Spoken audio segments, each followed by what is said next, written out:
Now, I want to begin by commending you all this morning. Sounds like you all got the memo. What memo?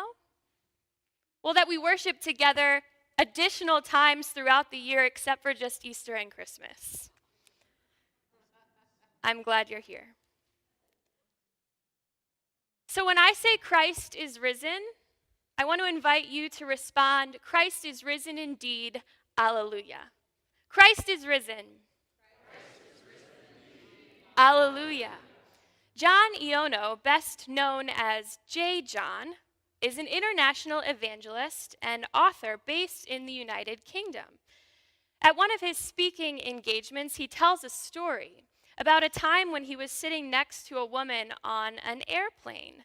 And of course, as people do, he began to make small talk. He asked the woman what she did, and she told him. And then she asked him. He said, well, I work for a global enterprise. We've got outlets in nearly every country throughout the world. We've got hospitals, we've got orphanages, we've got shelters for people who are in need. We've got feeding programs. We even do hospice work and reconciliation work and marriage work. And basically, we look after the mental, physical, spiritual, emotional, vocational, and intellectual needs of people from birth to death. Well, the woman was in awe and wondered what this work could be. So she asked him, what is it that you do? What's it called? And he replied, well, it's called the church. Have you heard of it? As Christians, we are indeed part of a global enterprise. And we're able to do the work of Jesus Christ through the church because of him. And because of the communities who are extensions of God's love for us throughout the world. You know, I think Easter helps us remember who we are in this way and what we're called to do then as resurrection people. This season reminds us that wherever we have found ourselves throughout the year, wherever we are throughout the world, whether in proverbial tombs, in dark valleys, feeling lifeless, alone, or lost, that because of Christ, we're able to rise up to the challenges and changing times that we face today, tomorrow, and every day, with a renewed sense of hope. And it's not by our own power and authority that we do this, but it's because of Christ that we're able. That all sounds good, right? I mean, it sounds really good. Like something I want to believe and stand by without question or doubt at all. But you know, there's something about the season of Easter, and I think in particular about our readings for today, that gives us permission to dig a little deeper than maybe what our superficial understanding of the resurrection might be. And to ask, what about the times that I feel, and not only feel, but actually am unable to do it all on my own, unable to believe first without doubting or needing proof? What about that? What does the resurrection of Jesus say to me when I ask these questions? How does it speak to my life? Well, a little background may be helpful here. You see, during the season of Easter, Pastor Gary and I have decided to focus on the texts from the book of Acts. And Luke wrote this book about 80 years after the death of Jesus. But honestly, whether 80 years, 800 years, or 8 times that many, one of the many truths that we will always glean from the book of Acts is that the resurrection continues to change people, to change their hearts, to change their lives and the communities they serve in the ways that we practice doing church together. I'll come back to that, because I think it deserves further explanation.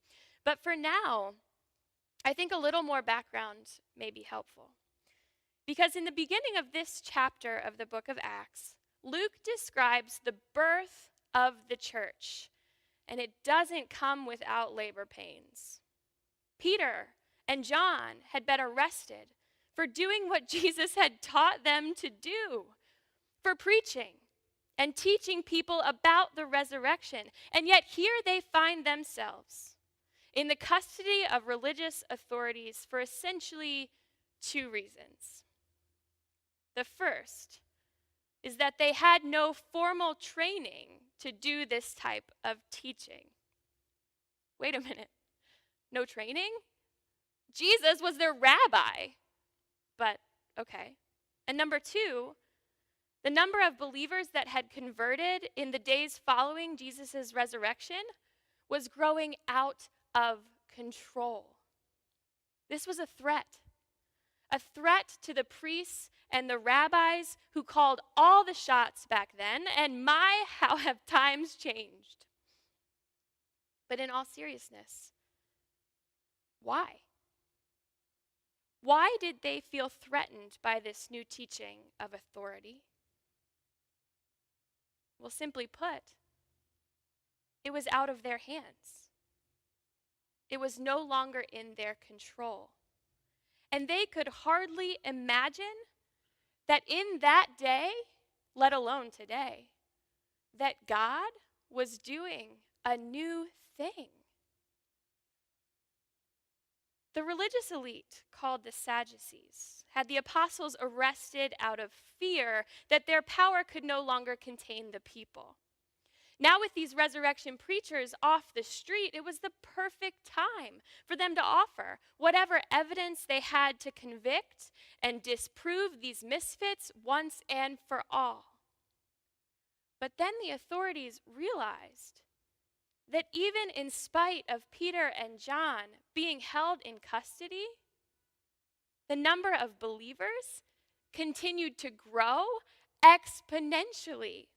And that's not even the most amazing thing at all, really, because then they realized they actually had no hard evidence that the apostles had ever done anything wrong. And they had no way to disprove the resurrection had occurred.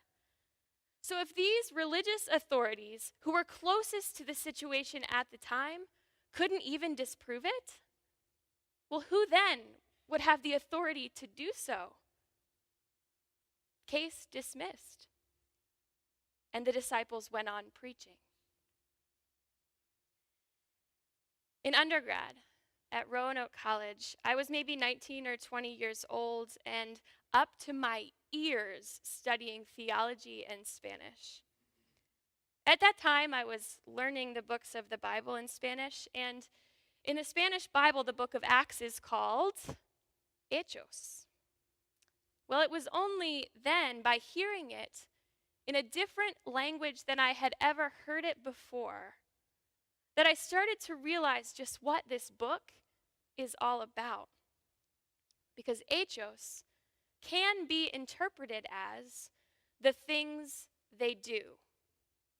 The things or the acts that the apostles do in response to being called to share the good news that because Christ lives, we too are able to do church. To do church in ways that embrace people of every kind in community instead of persecuting them. Able to see old problems like racism and gender inequality through new and refocused lenses, instead of allowing ourselves to become complacent or not caring at all. Able to defend our children from systems that fail them.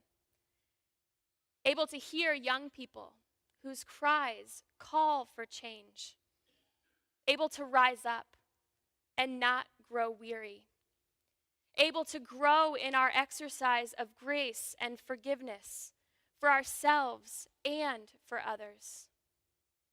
able to hear a word of hope and put it into practice, able to envision a present and future reality, one that truly believes in this miracle of Easter, that we are the church together, and together we are able to care for one another as God first cared for us. Which is right where we find ourselves today in our reading from the book of Acts. In the days following the resurrection, Jesus' family and friends were living in this aftermath of Easter. For some people, the world had been turned on its head. Still, for others, their lives went on as usual. But for those called believers, one thing was for certain, that their world would never be the same again. This morning we read that the whole group of those who believe were of one heart and one soul. Why? Because the resurrection changes people in similar ways that tragedy can change and unite people too. The resurrection was the greatest tragic triumph the world has ever seen, and it continues to change communities and call believers to unite in the ways that we live, while remembering our beloved who was sacrificed at the hands of haters. Throughout this season, we'll come back to these questions of what it actually means to do church together, and about how God is doing a new thing among us. As we continue this journey through the book of Acts this Easter, I'm reminded of a single word that seems to encompass the season.